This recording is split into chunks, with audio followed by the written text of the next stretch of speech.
So hi guys, for today's video, kami nga ay napadpad dito sa Santa Maria, Bulacan. Last Sunday night gala with the kiddos. At ito po ang bayan ng Santa Maria na amin ang binabaybay. Nandito na po tayo sa tulay ng Santa Maria, Bulacan. At piyesta nga pala dito ng buong May.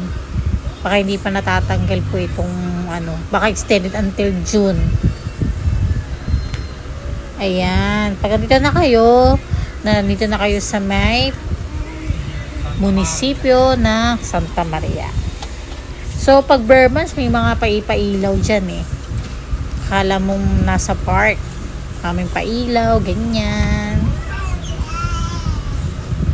Ayan. Pagpaakit ka na dito, one way to, at malapit na po tayo sa Immaculate Conception Parish Church ng Santa Maria, Bulacan. So, mai-share ko lang, dati nung baby pa si Oding, nung maliit pa, mas madalas talaga kami dito naggagalat, nag-iikot sa Santa Maria, Bulacan. Bukod kasi sa looban yung daan dito, safe to, lalo't nakamotor, para iwas huli.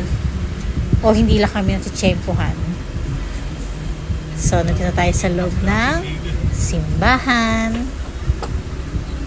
Actually, tapos na yung misa. Pero dumaan lang talaga kami.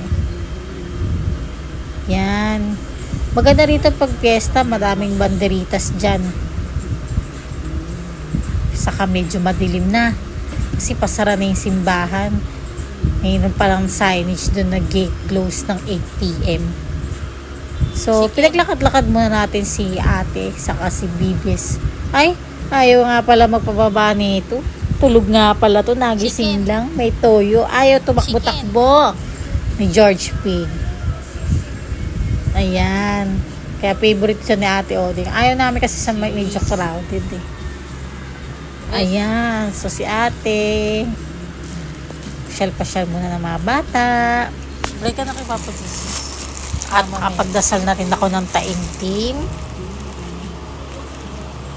kay Mama Mary.